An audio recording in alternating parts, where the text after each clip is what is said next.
Hello, Noah, fearless leader. Welcome to the Grand Slam Journey podcast. How are you? I'm doing amazing. Thank you so much, Clara. I appreciate you having me. It's a beautiful day here in Colorado. I think it's going to be 96 degrees. So we are warming up quickly here. Yeah, you guys have warm. It's been actually cooler here in Texas today, although we got some showers, so that always helps. It's been good summer for the Texas summer. I'll take it so far. So hopefully we'll stay that way. And I'm so thrilled to have this conversation with you. I've shared actually with a few friends who are super excited to tune in and hear your Grand Slam journey from golf through sales excellence to what you're now building at Augment AI. So brief intro from me. You're the SVP of Sales and Revenue at Augment AI. But actually how we know each other is because you were my people lead at Accenture. And you spent there 4 years scaling business for many different clients. If there were an award, you would for sure get one from me, Noah, for the best people lead and manager with the shortest amount of time. So I really hoped to learn more from you, but I can't blame you. You had some exciting things happening in your life, and there's been a lot actually that has happened the past year overall. I know you're growing your family, your golf game, and new business at the same time, which are 3 exciting things. I want to dive into all of those to a degree today, but let me pause there and I want to hand it back over to you. Anything you want to add to the introduction you would like the listeners to know about you? I think, first of all, that was the best award I think I've ever won. It might be one of the first awards I've won for that quick of time that we had together. But, I think the thing, Clara, that I learned from you was empathy. You are one of the most empathetic people I know when it comes to business, when it comes to life. You've always given your clients a resounding sounding board, and that's what you provided me. So the easiest job I ever did at Accenture was being your people lead, because what I got not only to learn was more about you, but also the way that you manage clients, the way that you're a rock star, the way that you kick ass when it comes to leading the charge, not only for Accenture, but in life and the way that you handle things. So I'm looking forward to diving into all subjects, but mostly diving into subjects around things that you and I are most keenly interested in, which are sports, work, sales, and life. Yeah. And on the sales note, actually, I do want to start and insert here. You have built a reputation for yourself as the expert seller. And that's not just at Accenture, but also before that at N3. So some of your colleagues have told me after even you have left that one of the best things that your leader at N3, Andrew, did was to hire you. There goes anonymous compliment from our mutual colleagues or former mutual colleagues. But diving in maybe a little bit even deeper and going back, I'm always curious about my guests, where they grew up, what was their upbringing like, and what are some of the key things you see shaped you for the passion you have had? Yeah, absolutely. So I was born in Florida, oddly enough. I was born outside of Boca Raton in Fort Lauderdale to my mom and dad. My dad was a journeyman. He was actually a founder and entrepreneur most of his life on the psychology side of the world. He did and built companies that focused on personality assessments that were used by companies like LinkedIn, Match.com, and a ton of other businesses. I always say he was a genius thought leader and was not a business executive. So there was 2 really kind of distinct paths for him. And I think, what I really learned from him outside of just creativity and kind of thinking about the world and business was to never give up. My dad was a fearless believer in his children and in their capabilities. And so even as a kid growing up, nothing was unattainable. No dream was too large. No opportunity was too big. No imaginative approach was too wide. I grew up in a family of 4, but my dad was married 3 times. I have 6 older sisters ranging from the ages of now 38 to 60, I think. And so we have a wide range, wide family. My dad kept all 3 of those different families together under one roof. I was raised with, I would say, 5 different mothers. And then as I got older, my sister grew up 6 to 7 different mothers. All with different opinions on what I should do with my life, all with different ways of approaching it, all with different opinions on my dating life, personal life, business life, everything you can imagine. But growing up, I was homeschooled, which I thought really gave me an interesting perspective. My mom was my teacher. I spent the majority of the time in a classroom, either snorkeling, fishing, playing soccer, doing things that I really loved to do. So there really was a much less structured environment than most kids grew up in. And I think that really helped me grow into a person that's able to thrive in unstructured environments and really build structure around the things that I wanted. But my sister and I were both very competitive growing up. She was a far better athlete than I am. I hate to admit that out loud, but she was. She was a much better athlete than I was. She was better athlete, better learner, probably a little bit smarter than I. But she and I have always kind of competed throughout our lives on different things. But the one thing that we, have always kind of held true and kind of stuck together with is there were some really challenging times in our family growing up. My mom was diagnosed with stage 4 breast cancer when I was probably 13. We had moved to California. As part of our journey. We moved from Florida to California to be closer to my uncle, who's a corporate executive as well. And, my mom ended up going through stage 4 breast cancer. She being someone who, like, I'll give you one other nugget growing up. We were homeopathic, which is interesting. Mm. So I didn't eat meat or sugar until I was 10 years old. And so I always say, like, the most interesting thing about me, if you know me, you know me. I am 6'4" now, but I graduated high school at 5'4", and so I grew a foot between 17 and 18, and a lot of that was because I was on an all organic diet, no hormones, no additives or anything like that. So it was a later bloom in terms of growth and things like that. But yeah, I think one of the things that really shaped my sister and I in terms of our perspective as well as in being resilient is going through that kind of 4 or 5 years where my mom was going through pretty severe chemotherapy treatment and radiology and things like that. And I think it brought not only our family a little bit closer together, but it also created this void in the family where I was 14 going into freshman year of high school. My sister had just finished her first year of college. She dropped out of college, came home to take care of my mom. And so we kind of had all of these things kind of bubble up inside of the family in our first kind of journey moving forward. And I think a lot of that is what built the resiliency, not only in sales, but in life and raising a family. And I think, a lot of the way that I look to raise my son and the way I look at relationships, I learned from my father and from those tough times with my mom. Yeah, and what a dynamic upbringing. I want to go even a little bit deeper because there's just Yeah, so please do. much. Number one, I don't know how your dad mastered to actually get all of the wives and family under one house. That just seems like amazing undertaking. And The even, kids, the yeah, wives were in separate okay. places, but all the kids he raised.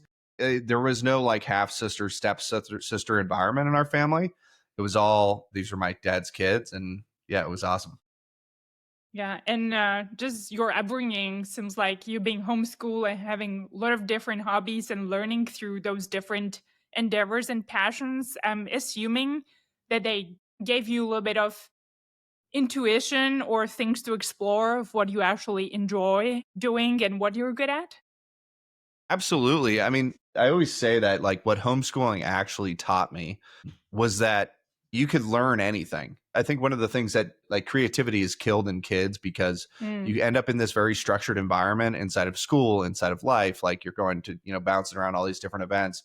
I lived a very chaotic, creative life where, I was either fishing for alligators in the Florida ponds, which my mom was never happy about, or, I used to build nets out of like fishing line and then use those to like catch all these different things and then draw them and do all this stuff. And so, one of the things that my wife and I always talk about now is like, and my sister, oddly enough, she just moved her whole family to Mexico because she felt like the life that she and the way that she was raised wasn't being represented in the opportunities here in Colorado and in the US. And so she moved my 8-year-old niece and her family to Mexico to live on the beach and go back to kind of how we grew up. But yeah, that upbringing really taught me a few things. One was the passions that I had. I mean, I got to explore passions with golf, with soccer, with baseball, with sports, but also just an adventure. I mean, I can't tell you how many different parks and different quarries and different swamplands that we got to explore. Like we were always on the go with my mom. She was really focused on getting us out, showing us new things, doing different stuff.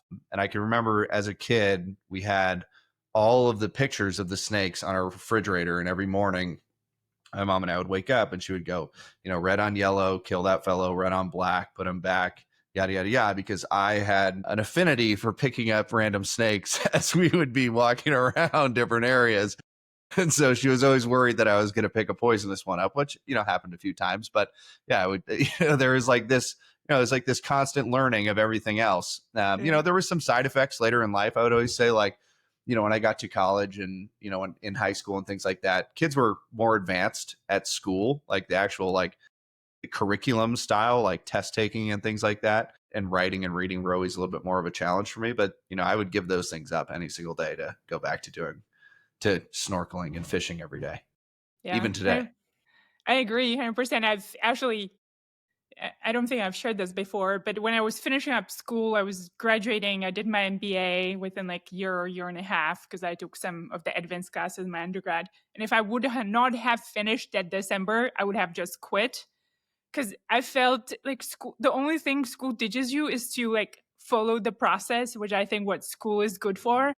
And for whatever it's worth, I actually was really good at it. I've always was good figuring out what the teacher wants and through those lectures kind of figure out what the test will be about. So I've always had A's, but I think it was mostly because I understood the professors and what they taught.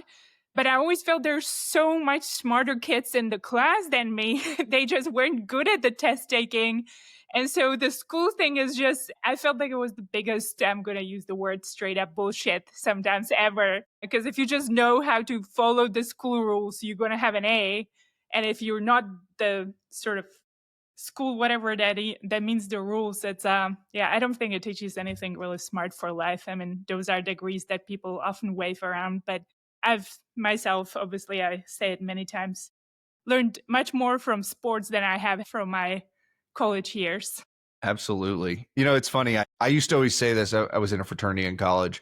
And, I used to always tell the younger guys in the fraternity, like, you don't have to have everything figured out in life in college. Like, the point of college is to have as much fun as possible, learn some new things, potentially identify a path forward that you want to go explore. But the reality is that almost nobody figures out what they want to do for the rest of their life in college. Like, when you go talk to executives and you listen to their stories, I was, just recently with a CRO who has a background in molecular biology, right? Now he's running go-to-market teams. So, like, you never know what you're going to be doing in life when you're in college. And so I always recommend to young people that I talk to, go explore, like go fail, like learn how to fail, learn what it feels like to fail, learn what it Mm. feels like to succeed, learn what it feels like to have fun, learn what it feels like to get your heart broken.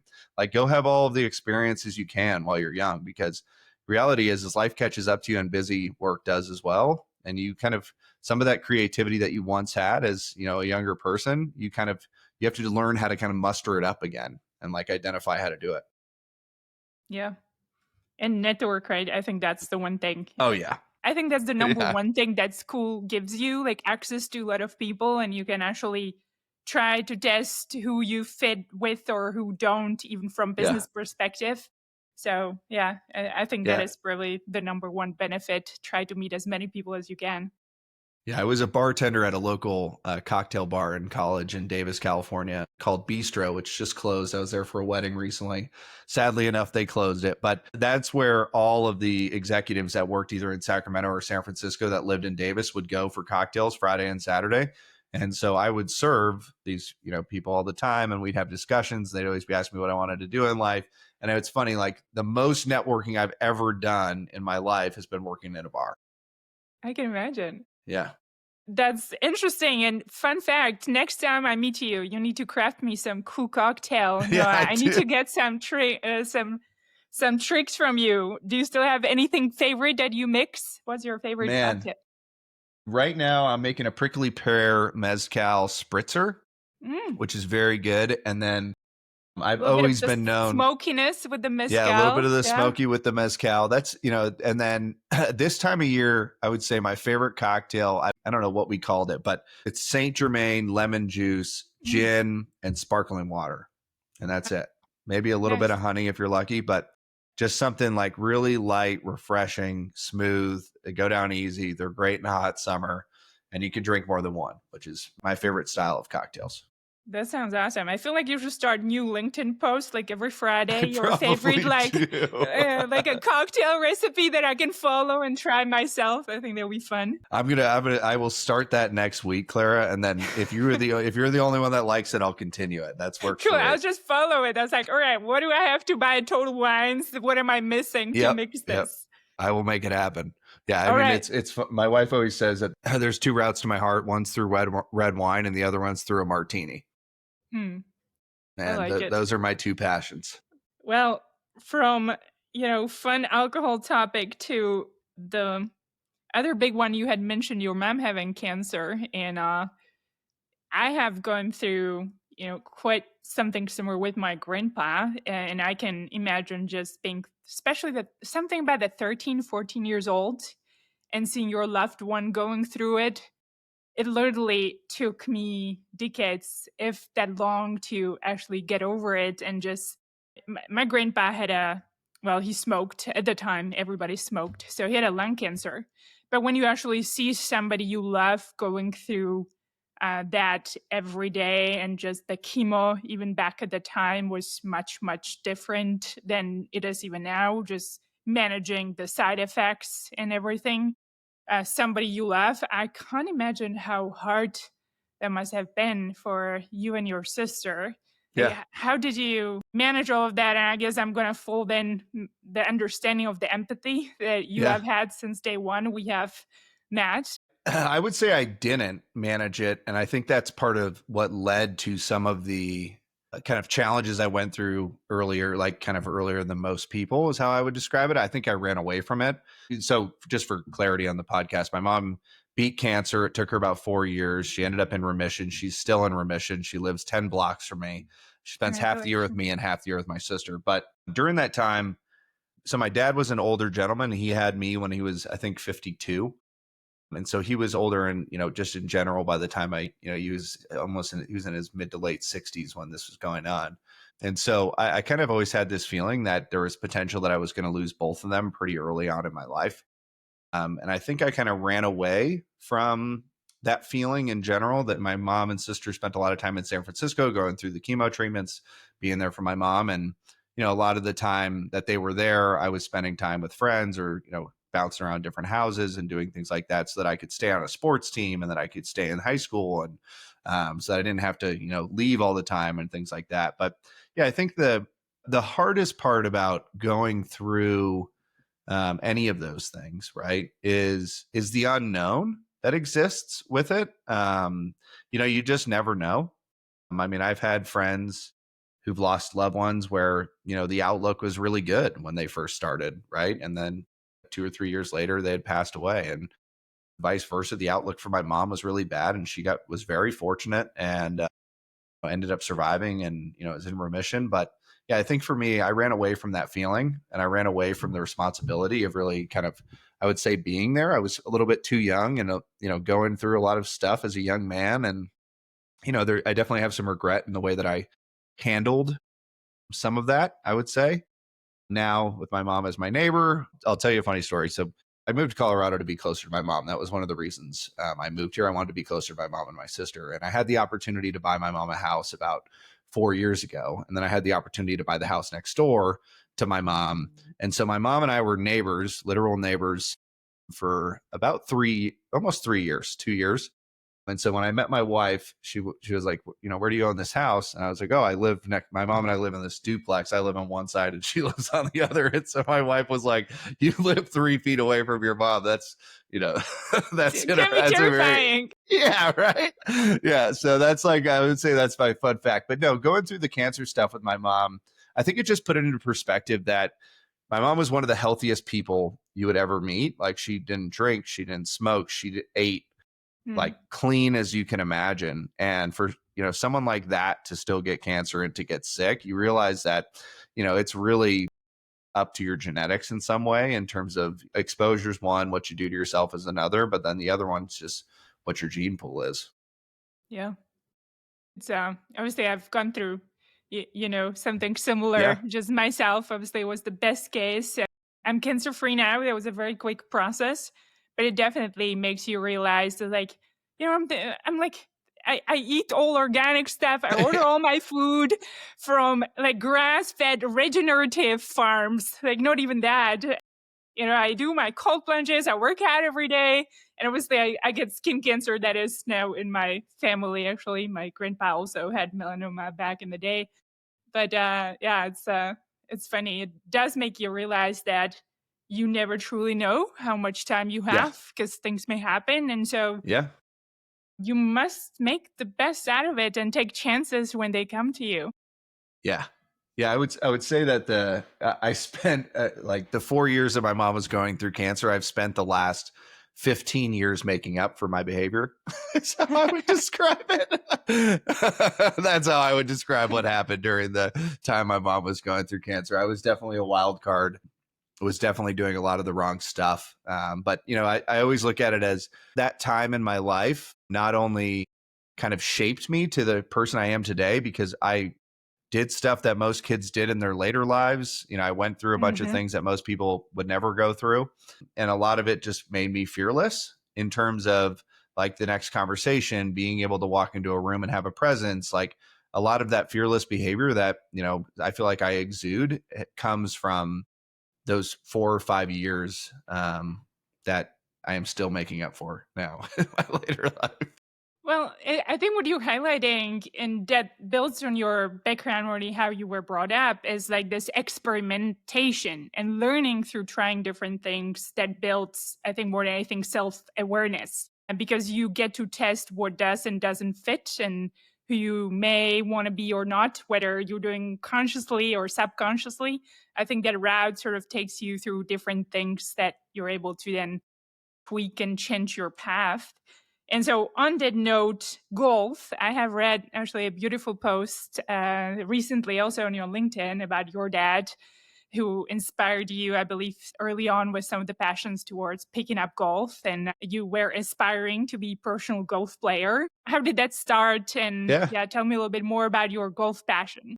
Yeah, yeah, absolutely. So I got a golf passion because my soccer passion ended. So actually, growing up, soccer was my marquee sport. My dad was a scratch golfer for much of my younger years. He had a stroke, a pretty severe stroke, when I was about 8 years old. And so that was the last time that my dad and I ever really played together, is how I would describe it. Like he was still mobile, he could walk, but he lost a lot of that balance that he Mm. once had when we were younger. So I can remember playing soccer with him in the backyard. And then about 8 or 9 years old, that was kind of the last time that we played. And so he was always my biggest like coach and supporter and, like and wow, this is gonna get me teared up.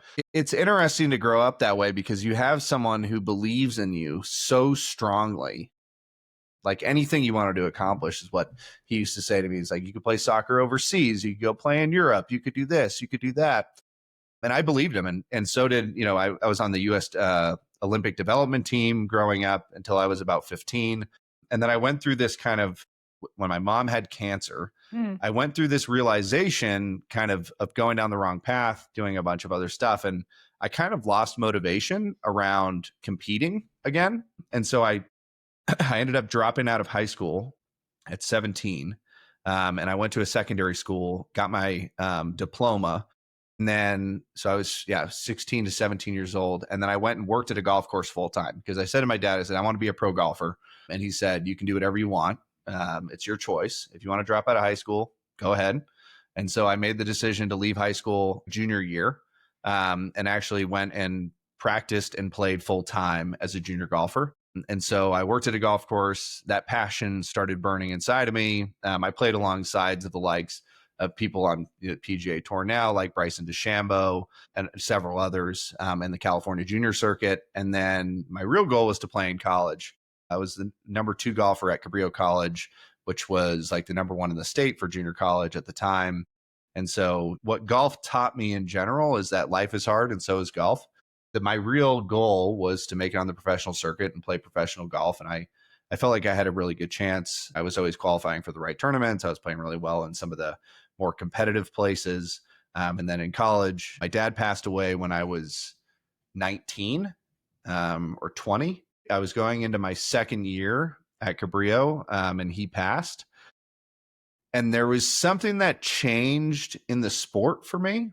And this is where, the passion exists now, right? And I kind of ran away from it. But what my dad always offered me was a shoulder to cry on, an arm to lean on, and then also, a pat, like a smack on the back to get back in there and go play and work your ass off. But the reality was is that after he was lost, that drive, motivation, and kind of having a sounding board, not only for life, but also for golf, really took a different turn for me.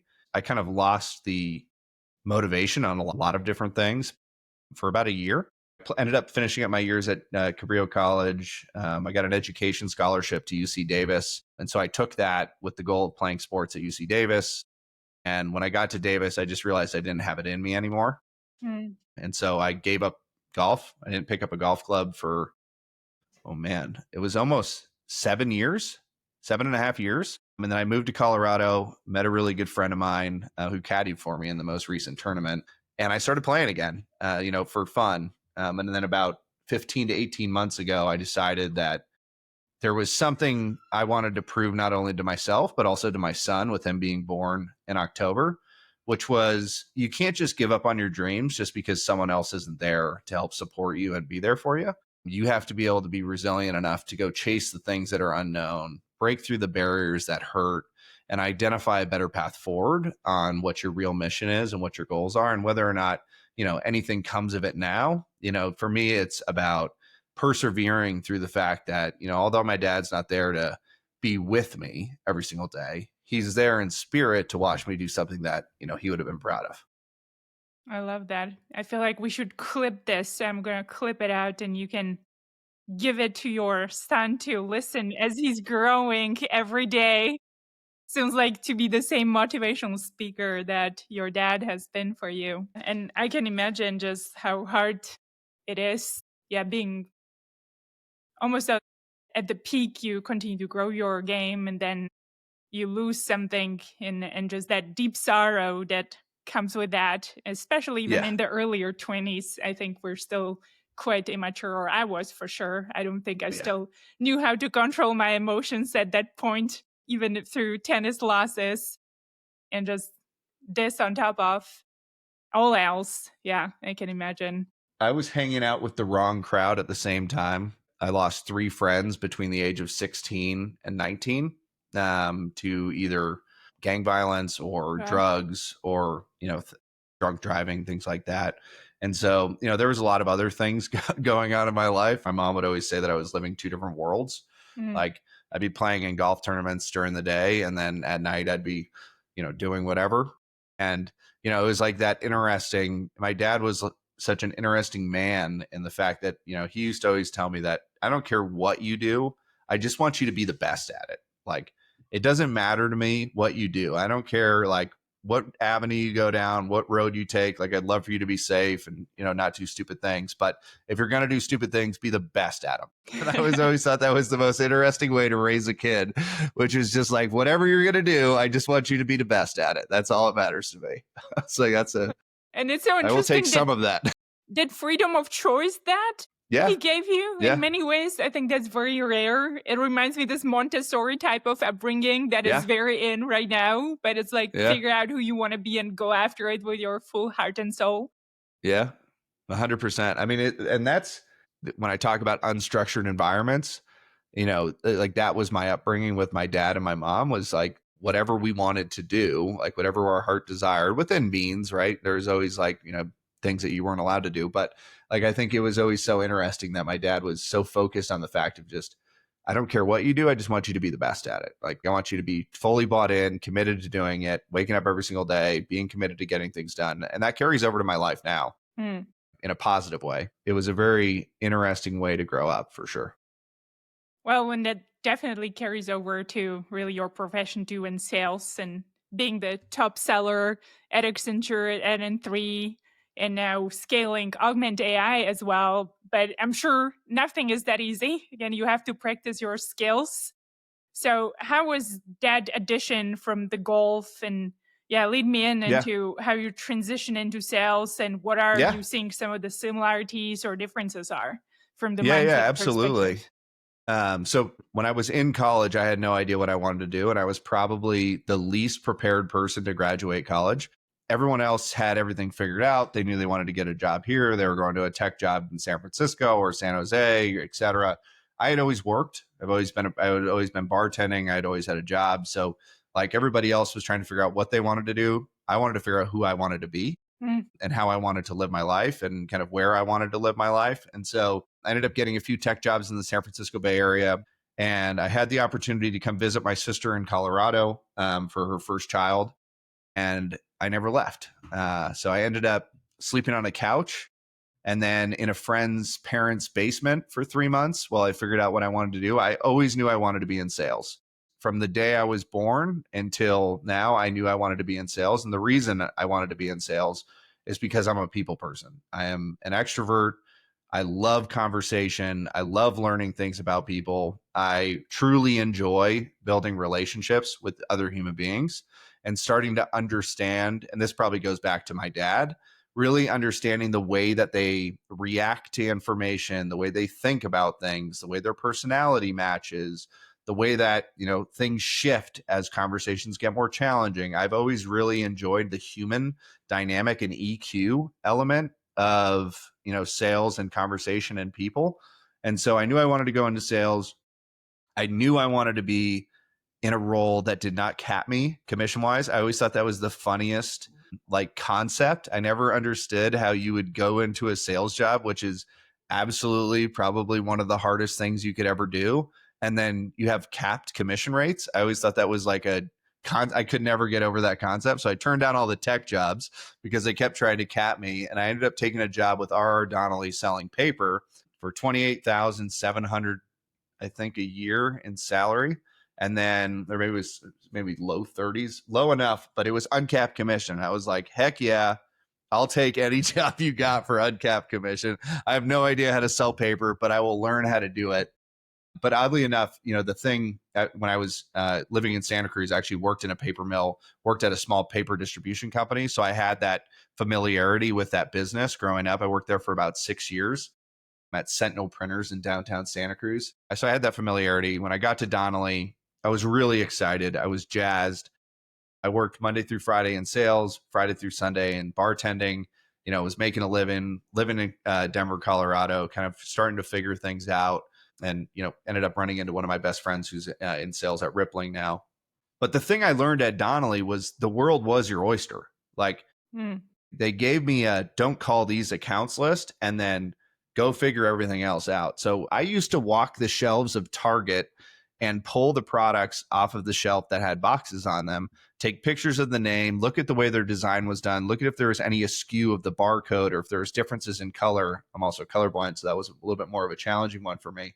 I really invested the time in like really immersing myself in the environment and the approach, and ended up building a book of business at Donnelley with some of the like marquee brands known in the U.S., both in kind of the cannabis, the tobacco space, and then also in like the home fitness world. And so we won some really big brands really early in my career. So like within the first 8 months of me working, I went from, I think my first quota was like $70,000. I think I did 2.1 million, Wow. all through cold outbound, all email, all LinkedIn, all phone. Grew a book of business to about 2 million, grew that book of business in the second year to about 10, and then the third year to about 20, and then to about 50. And so I was able to really see that meteoric rise in printing. And printing was the best place to learn because everything would go wrong.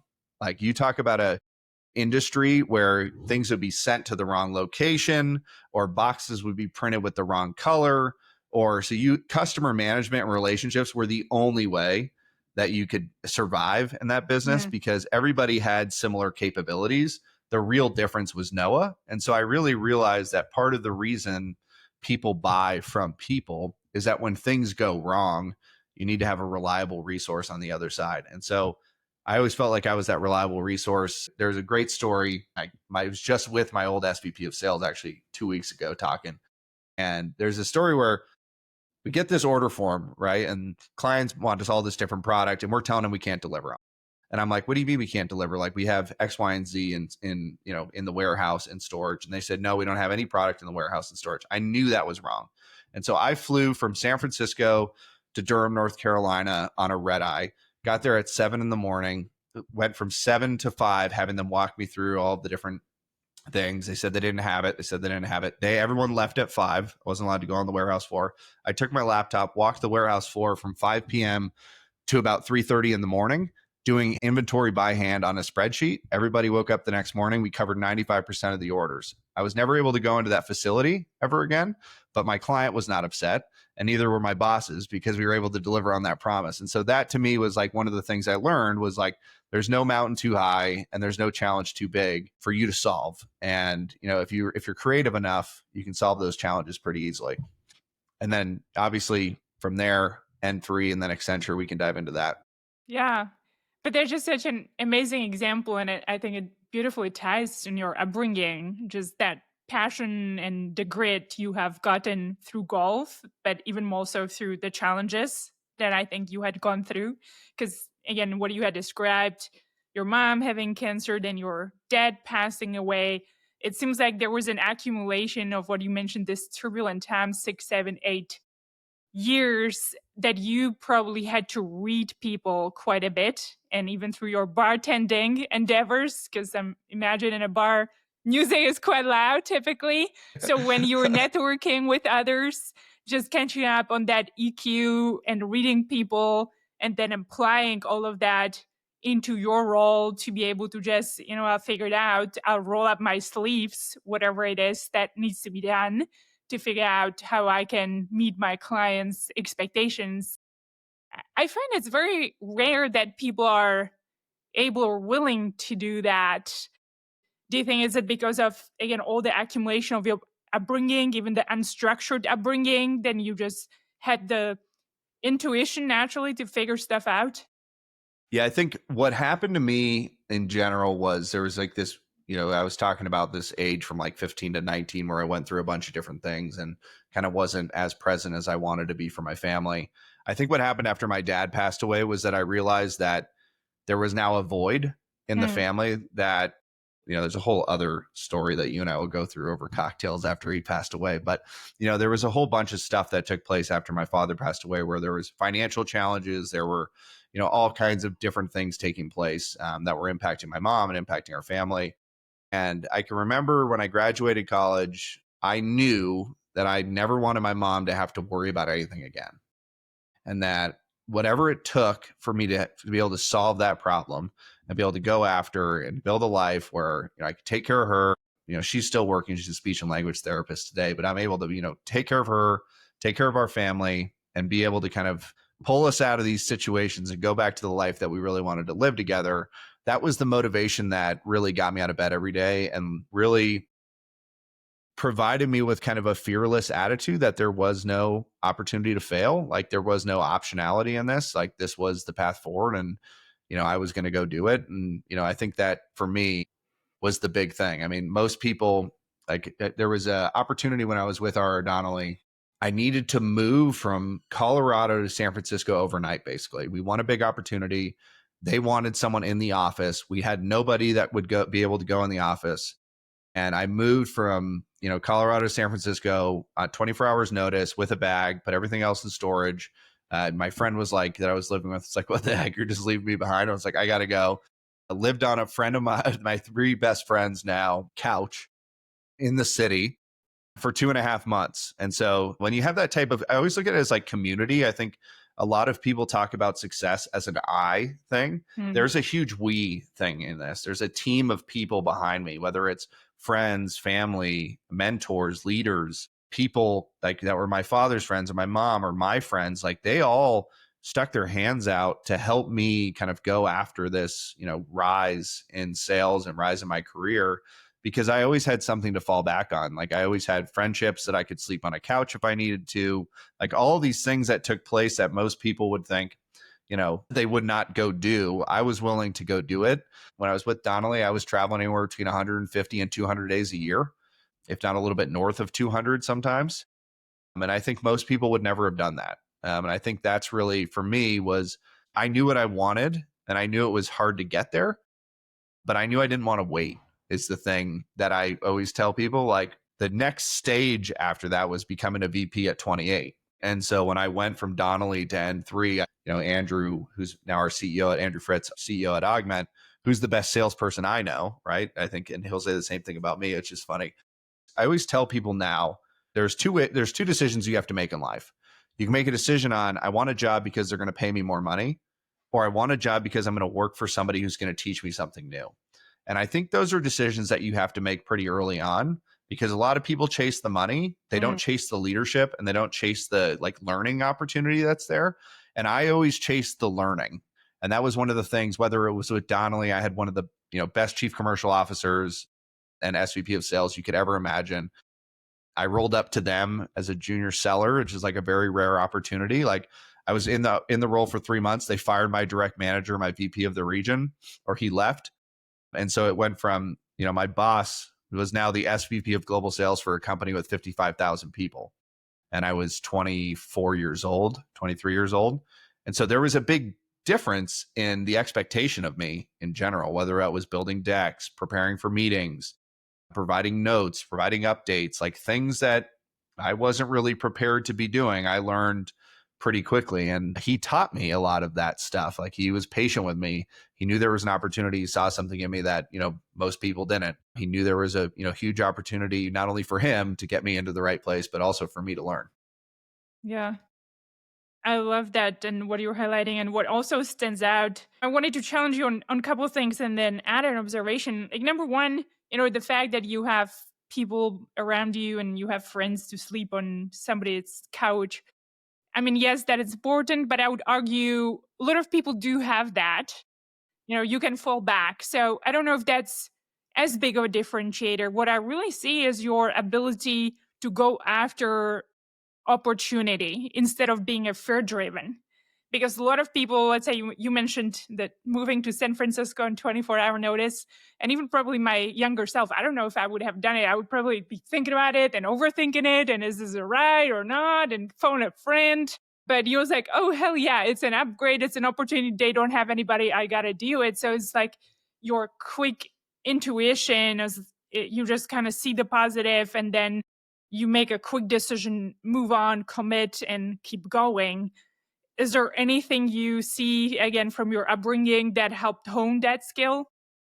Yeah, I think, both my mom and dad taught me to not be that fear was something that was, typically internal. Like there are external fear factors, so don't get me wrong. Like my dad was a very street smart person. He raised me that way as well. But I think a lot of time fear and anxiety are the things that people need to learn to break through. Like I did not grow up in an environment where, things that I was doing or that seemed unattainable that, I couldn't just change at the click of a button and kind of like go do something else. I think my upbringing really taught me that there was always a different opportunity. There was always a different way to think about something. There was always a different path. And for me, I think the thing that my upbringing really taught me was that I'm different. Like that I am a different type of human being, that I think differently than most people, that I'm comfortable being uncomfortable Mm-hmm. is how I would describe it. I am very comfortable being uncomfortable. And I think part of that was my upbringing with my dad. I think he taught me that, being uncomfortable is just a part of life, right? It's just, it's a feeling that you get when you're actually trying to achieve something great. And so learning how to feel comfortable in those uncomfortable or high stress environments where decisions need to be made, things need to change. I just stopped thinking whether or not it was the right decision and just started thinking, this is what I have to do to get to the next opportunity or to the next place. And what's the worst that's going to happen, right? I moved to San Francisco. Mm-hmm. I don't like it. Well, tough luck. My wife will tell you that we moved again. We moved to San Francisco when I was with Accenture. And my wife always says that I really forgot to tell her that we were committed to leaving. And I told her, we had been dating for, 2 years. I wasn't sure if she was going to come. And so I just kind of glossed over it and didn't say anything, but I was committed. I told everybody I was moving. And about 2.5 months before we were supposed to leave, I was like, okay, I'm just going to let you know this now. I'm moving to San Francisco. And she's like, what do you mean you're moving to San Francisco? Like, we've been together for 2 years. I think there's more of like a we in this decision. And I said, look, like there's always a we. whether it's long distance or us being together, but I need to make this move. Like, Mhm. this is something that I need to do to advance this part of my career and do it again. And, I found a partner later in life that was willing, to deal with that craziness. And I think that's, I think having a partner that's willing to kind of chase these adventures with you and do things differently is it, it makes you unstoppable in some sense. Yeah, and it adds a more fun to it, right? That's awesome. Yeah. Yeah. I tried to So, get her to move to Austin. I was trying to get her to move closer to you, Clara. well, I hope like this story is amazing. I'm really curious to meet your wife actually and your son. So I really hope you all can come visit anytime. We have an extra bathroom and a bedroom. You can have it any day. So I hope to Perfect. meet you in person. Actually, that's the weirdest thing. I'm just realizing we haven't really met in person. We've had this No. virtual relationship for Oh, over yeah. a year. Yeah. That's the post COVID environment. I had a client for almost 3 years that I'd never met in person. And we finally got together in person and they were like, oh my gosh, you're much bigger than I thought you were. I always imagined you as a much smaller human being. And I was like, that's such a funny thing that like you could go all of this time working together, being on daily stand-ups, doing all of these things, and you never get to meet. Yeah. I get told that every time, but I think if you're a little bit taller than the average human, people think that you're very tall. So me being 6 foot for women also, that's the first thing people tell me. Oh, you're much taller than I thought you were. Well, N3, I'm curious, what was the jump and how you and Andrew met? Because it seems like there was a beginning of something that you guys have very good relationship now and are becoming inseparable. That was actually the Yeah. one thing that came quite clear to me early when I was at Accenture. I saw Andrew leaving and I forecasted. So it's actually a funny story. I was pretty happy at Donnelley. I wasn't, intending to leave. And I'm also, it's always interesting that, every job I've found and every kind of opportunity I've found has always been from people that I know really well and kind of those types of things. And this was really the first one that something from the outside, and actually a recruiter out of nowhere reached out to me and was trying to interview me for, an account executive role or something at N3. And I told the guy, I was like, look, like, there is no way you're getting me to leave my job to come work for you as an account executive. Like, I'm doing X amount in sales. Like, this is, my earning structure. Like, there's no way I'm leaving for any job like that. And he was like, okay, well, that's really interesting. We have a director role. Before we go any further, why don't I introduce you to Andrew? And so I ended up interviewing with Andrew. We immediately clicked.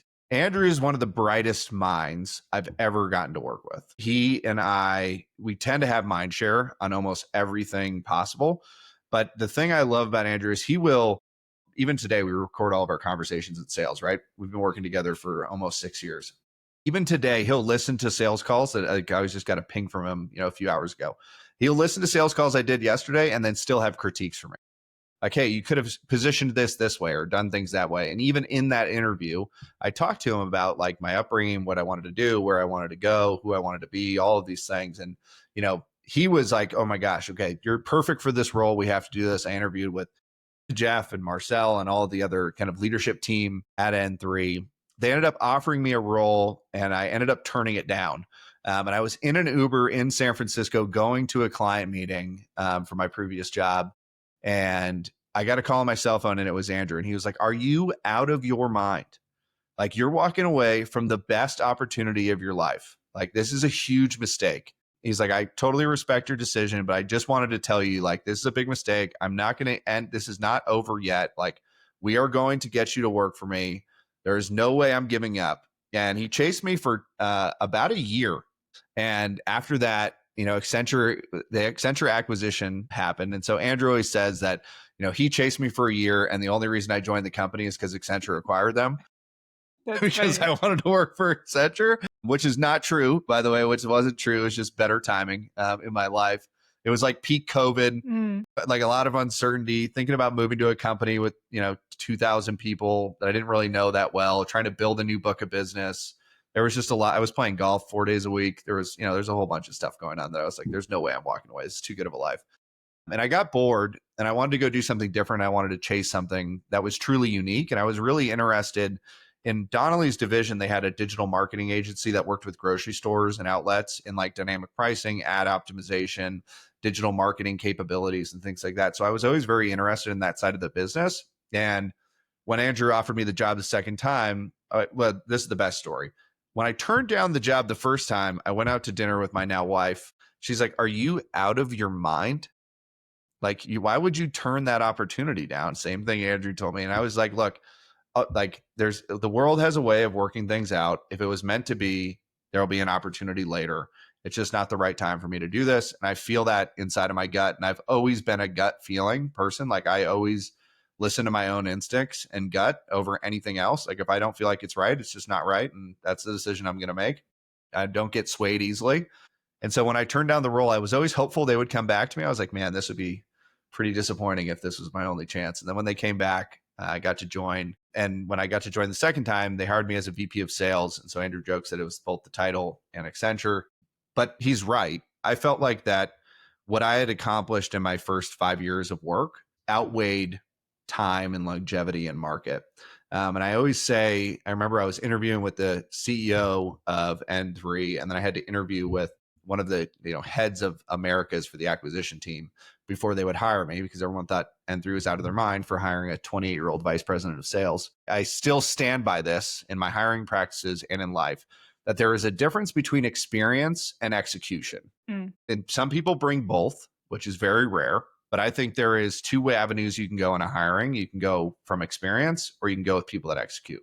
And I can remember I was sitting in the room and the guy said, "Why should I hire you?" And I said, "There are two things. There's two paths to go down. You can go down the experience path, or you can go down the execution path. I guarantee you that I will be the best hire you've ever made in your entire life. And then I'll blow every number out that you put in front of me, because that's what I do." And they ended up hiring me, and the rest is history. I love that. And I love the confidence with which you articulated just that awareness again, it goes back. I think that can be quite hard too. Has it come naturally to you, or really you were leaning on obviously the results you have had and you outperformed everybody else in the previous job? So that obviously helps give you a confidence. In sports, you always say the confidence comes from preparation.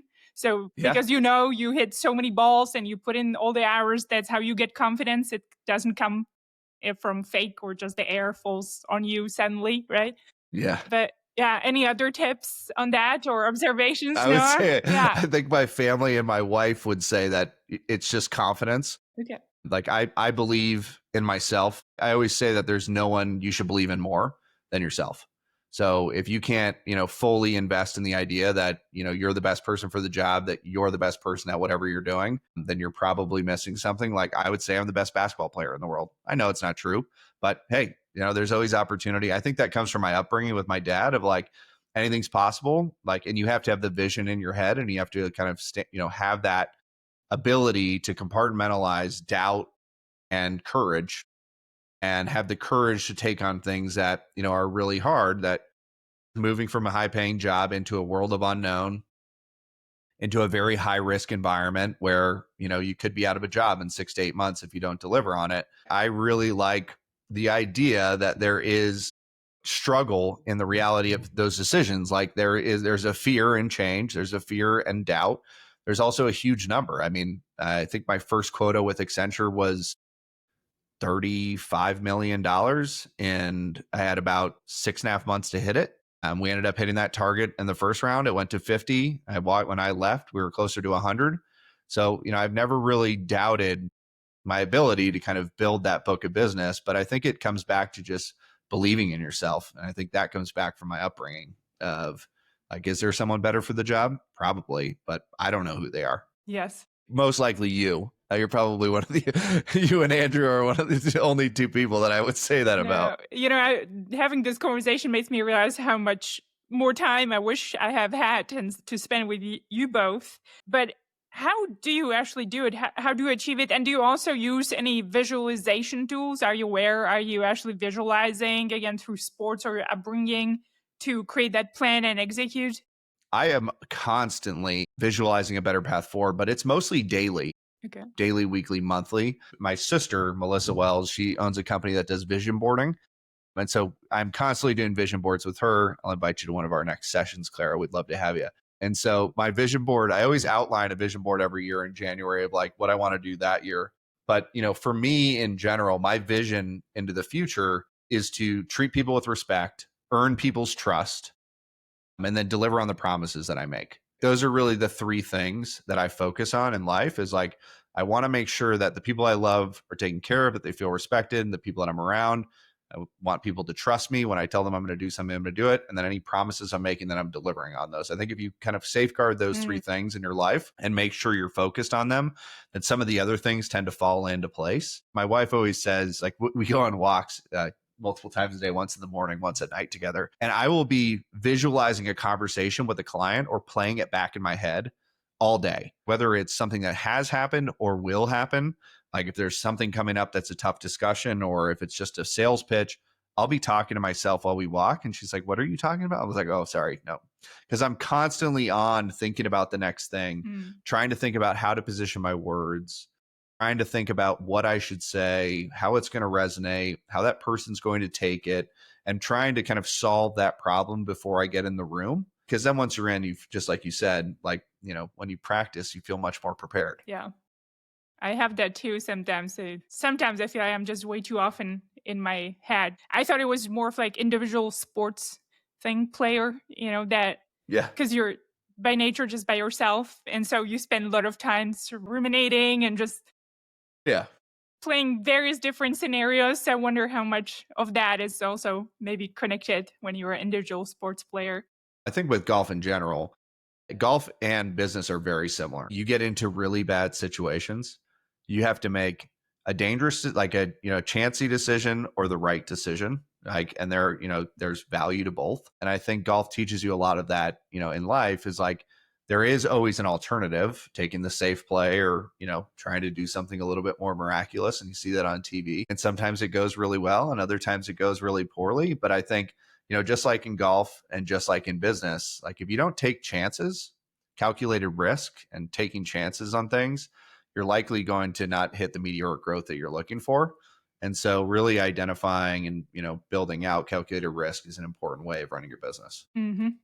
I love that. And I'll hold you to the vision board meeting, actually. I would love to join one. You don't have to. Yeah, I'm actually the We're worst ready. vision boarder ever. I've had few coaches I've hired before, and I always get a blank page. So maybe you and your sister will inspire me to come up with something grand and good for myself. I want to dive a little bit more into N3 and then Accenture, and obviously what are you doing now? But N3 was very different than the role you had before at our Donnelley. Digital inside sales, I actually do love even your Mia that you all created early on, Yeah. automated AI to help digital inside sales teams suggest and navigate hard conversations to kind of level up and be more effective. But how have you made that jump, even just learning that expertise, that you're able to go quite quickly into understanding the differences of what you're selling and being able to communicate that effectively? I think trial by fire is how I thrive. And so I'll tell you a story, and then I think that'll make my 4 years at Accenture kind of calculate it up. In my first 2.5 weeks with N3, Andrew and I were supposed to be having some really big meetings with some high-powered executives over at a company in the Silicon Valley area. And we got a plan together. We did a prep meeting with them. We were presenting back to their C-suite, and the client was the one booking the meeting, right? And so he and I went through the deck. We built the quotes. We did all of these things, and they didn't invite him to the meeting because he said I was the sales lead for North America, and so they didn't think to invite my boss. They were like, okay, great. So the first meeting I did, I think it was probably 8 days into the role, 5 days into the role with Accenture. The first meeting I did, I was sitting there, we're all waiting. Finally, the C-suite executive, obviously, being like, hey, you're wasting my time. Why aren't we started yet? Was like, when are we going to get going? And I was like, well, we're just waiting on Andrew. They're like, we didn't invite Andrew. And so right then and there, I realized, oh crap, like it's time to go. All my preparation, whatever I think I know, let's put it out on words. Things that I don't know, I'll find out later. And that was my first pitch. It was my first deal with Accenture. And what that taught me was the real thing you need to learn in sales is saying, I don't know the answer to that, but I'm going to get back to you really quickly. Mm-hmm. I do that somewhat really well. I'm also a very good storyteller. So that helps with, being able to kind of build a narrative that what you're talking about. I think that was kind of like the career developing moment for me was like I got to learn trial by fire in a lot of different cases. And then when we got to learn the rest of Accenture's service capabilities, I came from a world with Donnelley where we sold like 22,000 SKUs. Mm, You could sell anything, and like understanding how to focus on things and how to become like an expert at something rather than, not at anything. That was really how I focused. But I was always really keenly interested at Accenture to understand how you stitch together the end to end revenue orchestration system from the applied data science all the way through digital marketing, sales, and then customer success. And so, with N3 being the world's largest outsourced inside sales company, just to touch on what N3 is so everybody knows. So, N3 was the world's largest outsourced inside sales organization that focused on full funnel revenue activity. So, it wasn't just meeting qualification or bookings or support, et cetera. They were running things end to end from BDR, solution engineers, technical engineers, all the way through customer success. And then they were getting paid on the revenue driven for those companies, and we were running those in a performance-based contracting system. And so you can imagine that when you do those things, you really need to learn how to run a lean, mean revenue machine, is how I always said it. And with that, that came with the technology, the people, and the process that we had to execute with. And so when I got to Accenture, that really excited me. Like that idea that I could go out and sell a vision to somebody, that we were going to deliver on it, we were going to drive revenue, we were going to get paid on that revenue, and that there was, less risk to them of us kind of getting started because it was lower total cost of ownership for them. And then, we typically beat internal teams by 10 to 15% above their benchmark rates. So we had a really good story, really good narrative. When we came into Accenture, we started stitching together all of these different service capabilities. And, when I thought about N3, a lot of what we do and how the brand works today is like we did all of that stuff before we were acquired. We were yeah. running digital marketing. We were using data and AI with things like Mia and One Glass. Like, we've been using applied machine learning algorithms to be able to help coach sellers in live conversations to understand how to articulate themselves better, understand what use case they should be talking about. And so a lot of that stuff that I learned with N3 carried over into my days with Accenture. And I think it just, with Accenture, we were able to pour gasoline on the fire. Yeah, being just such a large company. But I do want to highlight there's, I imagine, or I've only lived at Accenture for a year, so you can kind of create this agile environment, but it is a huge company, 800,000 people. And so, how have you navigated this, what I envisioned before, unstructured, in ways chaotic, but very high goal driven mindset, and then putting that and placing it and orienting yourself inside Accenture? And maybe that's a big question, take it whichever way you want, but I know even my Yeah. colleagues at Accenture struggle with it daily.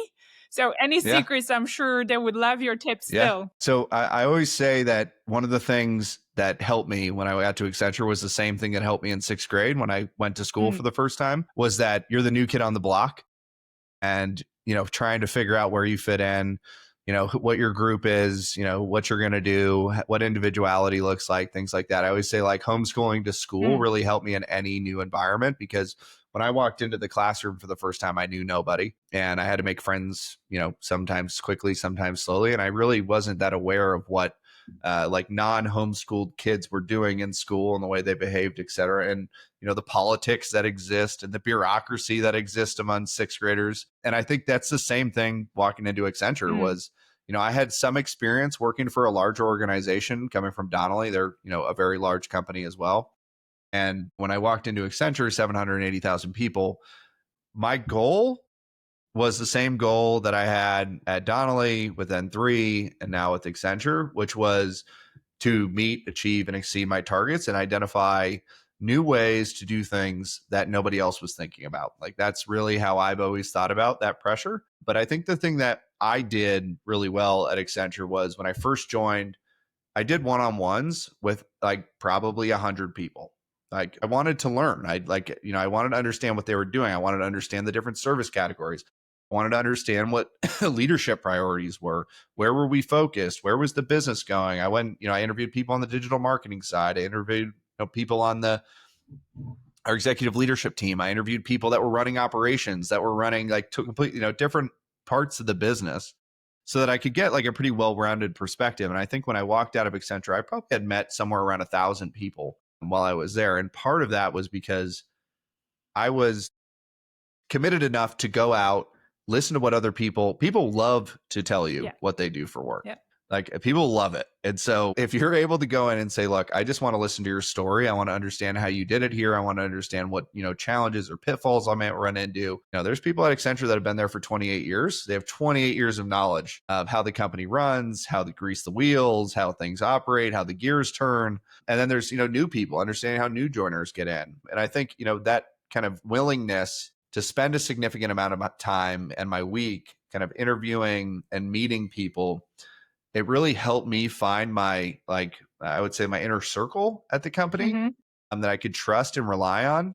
And with that really helped me kind of navigate the unknown when it comes to Accenture. Yeah, I love that. And I remember you gave me that guidance, and I did actually quite the same. I don't know if I've got all the Yeah. way through 100, but I'm pretty sure I got it somewhere around 50 to 90, maybe within the Yeah. first 2 to 3 I'm sure months. you That did. kind of gives you a Yeah. really wide view, and you can start Yeah. making sense of this large 800,000 person startup, I guess. Or yeah. Yeah. Well, I was going to say, I think when you're somewhere for too long, you get comfortable and kind of you move on from the fact that there's more to learn Mm, in some sense. Like you just start running what you know. And I think part of the thing that's so interesting at Accenture is people get a new job like every single year, like every two cool. years. I Yeah. always thought that was the coolest thing ever.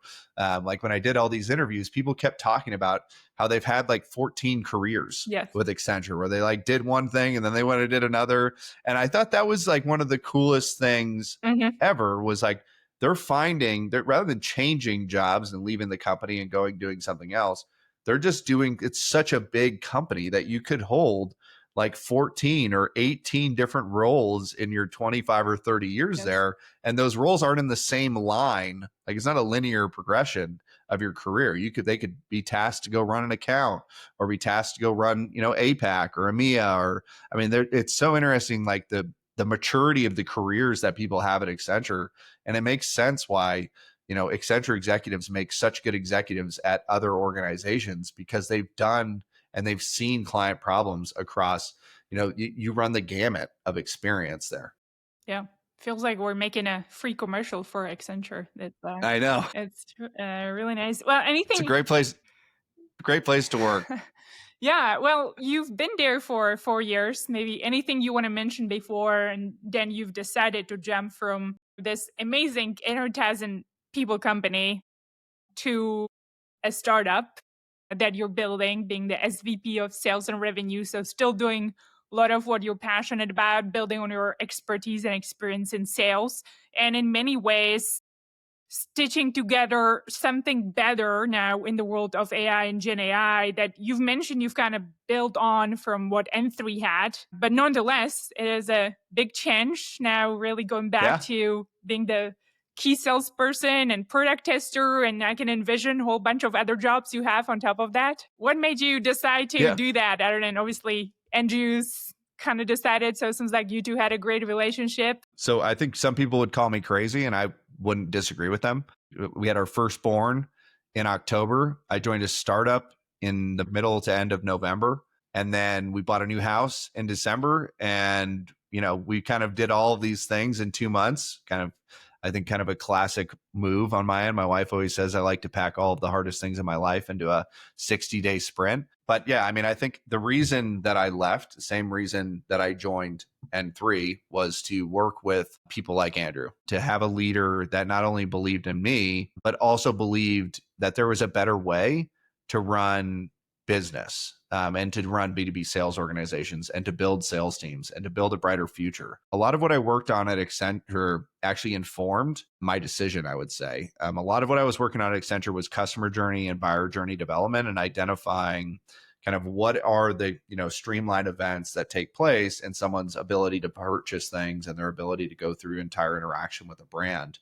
And that part of the kind of operational function inside of Accenture was always very interesting to me. I always felt like everything we did in our division within Accenture could have been, a lot more of it could have been done with technology rather than bodies. And I felt like there was an opportunity in the market to do things differently, because when we were with Accenture, we were running 330 go to markets on a daily basis. And what I mean by that is that, we were running, let's say 100 go to markets in qualification.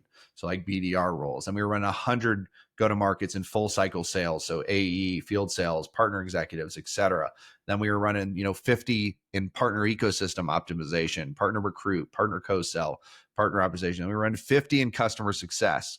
And so we got this huge view of all of the challenges that like the G2000 and large enterprise and mid-market companies were having, because we had that visibility into the way that we ran their business, the technology stacks that they were using, and some of the implications that had in the way that their customers purchased their product and the way that their customers felt about the brand in general. And so I always felt like there was a better way to execute B2B sales. And I think the thing that was closest and nearest and dearest to my heart, which is relationships, it was existent in the mission statement with Augment. At Augment AI, we are focused on making your customers your best salespeople. And what that comes down to is durable relationships. So, what I mean by durable relationships in general is, how do you have a relationship with a customer or with a prospect that's strong enough to get through some of the challenging times and the ups and downs that exist inside of a sales cycle and inside of a customer relationship? And so that part of the journey for me felt natural when I had the opportunity to leave. And the other thing that really intrigued me about our technology and what we were doing is it was learning from Andrew and I, like situational awareness, the way that we would handle different scenarios in customer environments. I felt like if there was a digital twin of me that could, help me stay on track, learn what I should say, help coach me on like things that I'm behind on, and identify some of the more of the administrative workload that exists inside of my system while always being one step ahead of me, then my ability to scale the number of relationships I manage, the number of accounts I could manage, the amount of revenue and goals I can manage was, I think I believe today that I'm managing anywhere between 2.5 and 3 times the number of relationships and the number of accounts that I could have, 6 months ago. And part of that is that the AI native technology is learning the way I do things and how I do them and when I do them and where I do them and what I do in those situations. And I just thought that was the coolest concept, that there was this opportunity in time for all of my knowledge and all of my experience to be embedded inside of a technology platform that allows other people to be able to utilize and learn and identify paths forward based on my experience in situational awareness in platforms. I felt like there's no better time than now to take that chance. And that's why I left.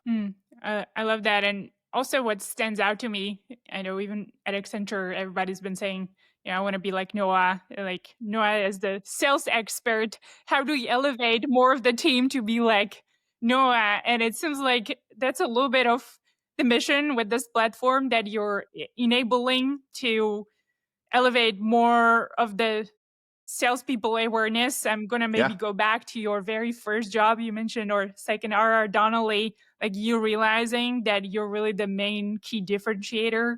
And it's really that Yeah. relationship, because everybody sells papers or different SKUs. Yeah. And that's really, how do you manage those escalations or complaints? And that seems to be quite a bit core to your product. I know you gave me a demo and I was actually just quiet listening and taking it all in, because there's a lot of different functionality that's part of it. But any specific things that you want to highlight for listeners, or Yeah. that you want the world to know about? Yeah, our technology is intended to make your mid performers act like your top performers. So we have built technology called an expert language model inside of our platform that actually has learned from our expertise between Andrew, myself, and then our senior leadership team on the board, who have over 150 years of experience of managing anywhere between 12 and 15,000 salespeople. And so if you can imagine, that expertise is built into the platform, then we learn from your top 10% of your team. So what are your top performers doing? How are they acting? What are they doing differently? I would not recommend that everybody follows Noah's path in a sales cycle. It's a little bit chaotic and I do things differently than many folks, but there are things that I do really well when it comes to, remembering all of the key details and really starting to like live the experience that my client's going through, and really being someone that's reliable and understanding, like you were talking about, escalations. And so the expert language model is designed to really glean the insights from what your company does really well. What are your top performers doing? What was the key insights across the deal flow? and then be able to replicate that information to other sellers on your team so that people that are in your mid to low performing stack rank have the opportunity to glean, learn, and get coached on what they should do, when they should do it, and how. And I think, the sales enablement side of the business is one thing. Like, people could go through scenario based training. That's not what I'm talking about. What I mean by coaching is that we are giving them the next best action, or the moment is what we call it, on what they should do, how they should do it, when they should do it, and where they should do it. Whether that's sending dinner recommendations because your client mentioned on a call that they're going to New York, or whether it's, sending a get well soon card to their office, or whether understanding on a call that their kid had a soccer game on Saturday because they talked about it. That was one of the things they were excited about on the weekend. And then on Tuesday, when you jump back on that call, you remember to have that conversation and ask how the soccer game went. Those are the types of things that I've done naturally throughout my career that people now, by using our platform, are going to have a better opportunity to start learning the way to think differently, to build value, to identify really what differentiation looks like. And one of the things I always say to Andrew is, I can't wait for us to be able to build friction into this platform. Like, because I think friction is the greatest thing to ever exist in a sales cycle. As soon as there is friction in a sales cycle, you have a much higher win rate. I really do believe that. Like, if there's a disagreement on pricing, or a disagreement on contract language, or a disagreement in the solution and functionality, to me, most people are like, oh my gosh, like, we're never going to win this deal. To me, I'm like, holy crap, the deal pulse on this just went up 30%. So I think some of the stuff that we've learned throughout our career being applied into the platform.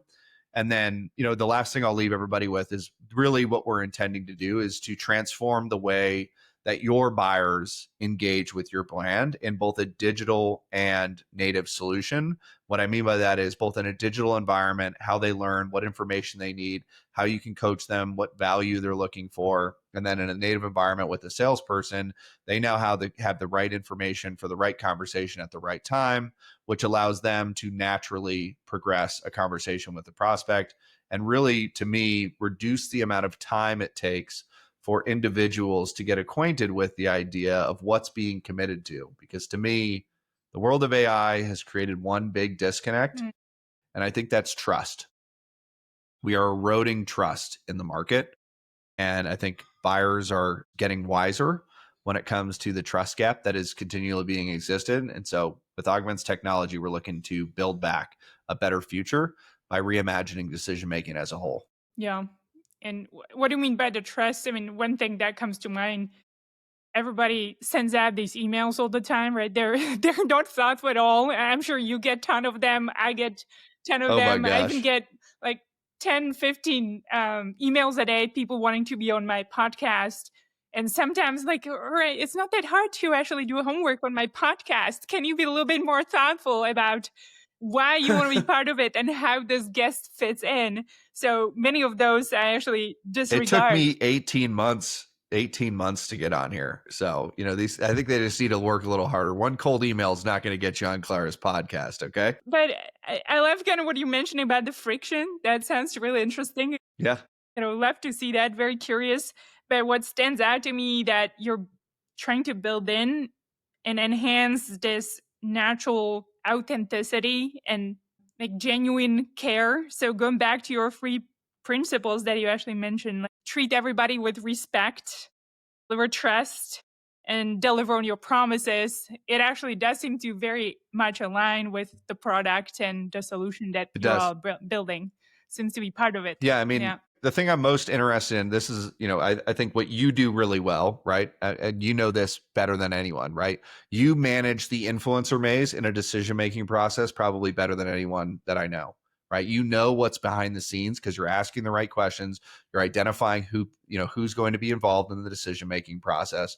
And when I was looking at some of the results from Gartner, they came out and said that 83% of a decision making cycle or a purchasing cycle does not include a salesperson. So, like 83% of the time doing research, having meetings, Mm. having internal discussions, getting buy in and approval from your internal teams does not include a salesperson. So that means 17% of a decision making or purchasing cycle includes a salesperson today. So that means that all these fancy widgets that we're buying and all these tools that we're spending all this money on can only ever affect 17% of a decision making cycle. And what I found most interesting, and you know this really well, working with Accenture, is you're never the only vendor typically in a bid. So there's typically 3 or 4 different vendors in that bid. So you're taking that number of 17% and either cutting it by 3 or cutting it by 4.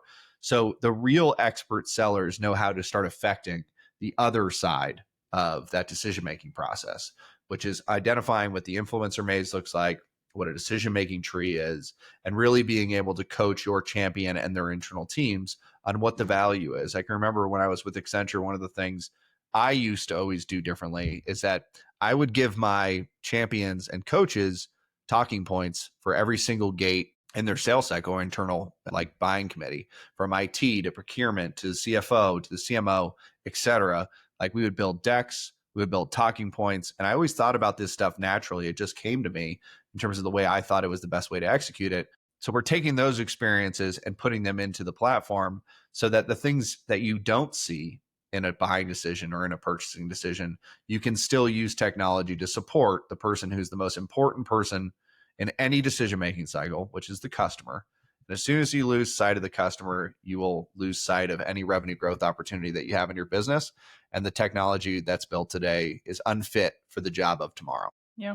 And it seems like you're really enhancing the focus as well of what is most important at that specific point to advance the sale and the deal. As you mentioned, being able to have this intelligence allows you to manage many more accounts. Any specific client or industry that you see this is resonating the most with, Yeah. or examples you want to mention? Obviously, coming from the N3 world, we walked out of that environment with about 100-ish C-suite relationships. So we're seeing a lot of traction in the enterprise space right now, specifically in technology like cloud, tech, high tech, and then obviously in manufacturing with my background before. I would say we're industry agnostic right now, but we are hyper focused on companies that have complex decision making processes for any purchasing decision inside of their business. We feel like we're the right technology for them. And so if you're managing a sales cycle with anywhere between 5, 10, 15 different stakeholders involved in a decision making process, then our solution is definitely something that people should be evaluating, because it's not a one size fits all. It's purpose built for the way that you do business, not for the way everybody else does. So we learn about your business, the way that your business operates, and so that our technology conforms to the way that your organization needs things to run. And any specific objections or misunderstandings that you typically Oh run my into that gosh. you got to debunk on daily basis? No, nothing ever. Yeah. It's just Oh an my easy gosh. sell. Oh my gosh. Objections. Yeah. I think objections are a daily occurrence now. I always say, like, when I was with Accenture, there was far fewer objections to what I was selling, because we're building a category disruptor when it comes to sales assist technology, because we're trying to stitch together everything from prospect Mm.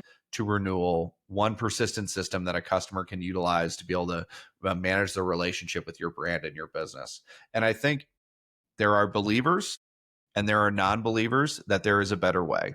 And I mean this, like, we disqualify opportunities based on a few different categories. The first thing I always ask somebody in any sales conversation is, do you believe that more emails with better punctuation are going to make you hit your revenue goals for this year? Because that's typically what we're saying in our purchasing habits for products right now. We're basically buying products to automate all of the productivity aspects of our business. So if you believe that more emails, better punctuation are going to drive revenue, we don't want to talk to you. We'll talk to you next year after you miss your goal. No problem. But most of the objections we're getting is focused on the fact that people have been utilizing, conversational intelligence platform or sales enablement intelligence platform for so long that they feel like they've gotten things to a point that there's not really a better way to do it. And so we're really finding that most of our objections sit in we're not switching because we've been doing this way for too long and it's working and we don't want to disrupt the way that we do things. So we're really looking for disruptive champions that are willing to do things differently and see a better path forward, because it's not price, Claire. Like most people would think, objections are around pricing. I think it's really around, do you believe in your heart that there's a better way to do B2B sales and that the customer is the most important person in the room? I think 99% of people today would say, yes, I believe that, but they're not actually buying the right technology to be able to deliver on that promise. So I think execution and belief need to go together. And so Yeah. Those two things tend to be a little bit different. Well, it's funny, just the status quo thing that everybody gets always wrapped up. I think every enterprise to a point that we've done it this way and we have these tools, and maybe even remembering the pain that goes with implementing these tools. And so they're at times perhaps falsely implying that it may be the same issue now, and just people envisioning something different or better. I think that's genuinely really hard for many people to do. I heard again every time I'll join my partner because he's building his own company, and he actually runs into this every single time. It's literally the simplest solution that could exist, and he's talking to these companies that are making everything so much more complex than it actually is. Yeah. So I actually envision it kind of resonated because I'm envisioning you're running into the same issue. Oh my gosh. Yeah. I mean, you know this about Andrew and I. There hasn't been a lot of no's. I think we've gotten a lot of, I really don't know what it is that you're like trying to tell me right now, but whatever it is, it sounds like something amazing. And like, we definitely want to dive deeper, but like, I have no idea how to go deliver on this promise that you guys are making to me. And so I think it's about like, there's like three things that I focus on with clients. And I think this is how customers are thinking today. It's either how are you using AI to accelerate your business? Like, what are the use cases you're using? How are you actually using practical application of AI? How do you save money? Like, what is the path forward in saving money, whether that's reducing the number of people, reducing the amount of technology, or how do you like transact a better future? Like, how do you transform your business today for the digital future, AI digital future of tomorrow? I think a lot of companies are really behind the curve on where business is going. And I think there's no better time than right now to start positioning yourselves as a disruptive champion, because disruption is prevalent in the ecosystem right now. And I mean, you know this all too Yes. well. Like, AI is taking over. That's the only thing anyone talks about. But it's like making really good decisions now are going to impact your business later. And so we're here to help you make really good decisions. Well, no, I'm actually looking at the clock. I know we're over. We could talk for hours. Anything else? I have a few closing quick questions. Anything else before I dive into those that you want to mention about Augment AI? I think I mentioned it all. Like, we are looking for co-conspirators is how I would describe it. We are a new company with a ton of experience doing things absolutely differently than everyone else in the sales assist technology space, trying to build a brighter, better future for your buyers by focusing on delivering a better experience for them. So if you're looking for a better path forward or have advice for us on a more effective way to build out our roadmap, build out our technology, we are looking for all the advice we can get. We are doing, advisory sessions, I would say 30 times a week at this point. And a lot of it is just understanding how people are doing things, what they're doing, and learning from them so that we can build some of that practical application into our technology so that it's purpose built for the future. So, I look forward to any conversation, Clara, you and I can drum up. Excellent. And hopefully we can schedule some with some of my network too and people who will reach out. On that note, there's lots going on in the world. I realize I have been actually saying that for years now as I've been having the podcast, and it doesn't seem to be getting anywhere calmer, even with the topic of AI and what we have just been talking about. So there just seems to be a lot of noise and chaos and uncertainty in many different ways. What would you want to inspire people to be doing more of or less of? What people need to do more of is kindness. I think there's a kindness gap in our world right now. And I think empathy and being empathetic to the person next to you is really important in today's environment. You never know what people are going through. You never know what people have been through. I think being able to provide a helping hand and being able to look out for the human beings around you is really, really important right now in today's environment. I think there is just so much going on in the world. It's not just here in the US, but around the world, there are conflicts, there are wars, there are treacherous times that are taking place. And there's a lot of people in the United States that are dealing with those things overseas and impacted by some of the decisions that are being made. And I just think if there's ever a time in the world for us all to band together, provide more empathy and treat each other with kindness. And the last thing I would say to people is, I think words have a huge impact on how people feel. And so I would always tell people to, be a little bit more sensitive with the way they're talking and the words that they're using so that the people around them feel more comfortable to be who they are and to live the life that they want to live. I love that. So this is what I would tell people to not do. I would get off social media and I would get outside. I would go start exploring the things around you. I think we are spending way too much time on screens. I haven't been on social media in almost, I don't know, 13 years or 12 years. And part of the reason I left the platforms was because I really felt like it was consuming the way that I thought and the way that I, thought about life, thought about things I wanted to go do. I felt like I was always Mm, behind. And I think there's this like world and image being painted around us right now that is causing people to feel like they're behind or that, they don't have enough.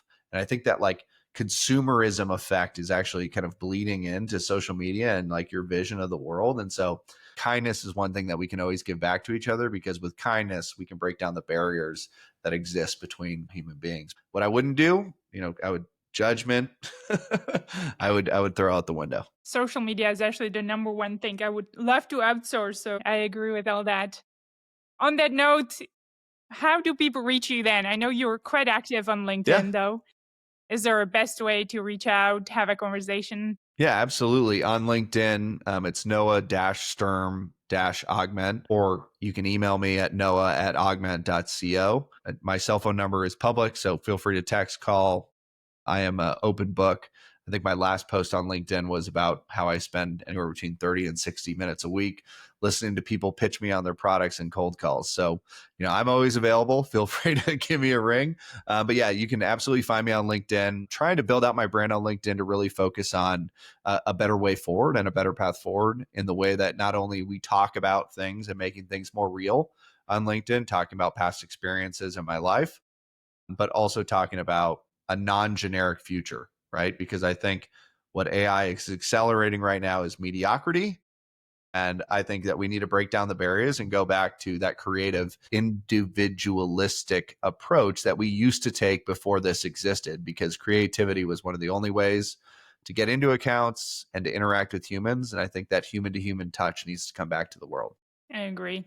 I don't like these bot emails either. So I'm glad you're You doing don't like when something to someone change that reality as well, Noah. Good job. You don't like M dashes? I was saying something to someone today. I was like, what is an M dash? Like, I don't even know how I would use that, but they're everywhere. Well, thank you so much for your time and the conversation. I've had fantastic time. Hope to see you in Austin, actually in your real Absolutely. version, not just virtual, and Yeah. your family at some point. And yeah, we'll keep in touch. Before we sign off, I just want to say, Clara, like you've done an amazing job with this platform. Everyone that you've worked with, everybody around you has so much respect and admiration for you.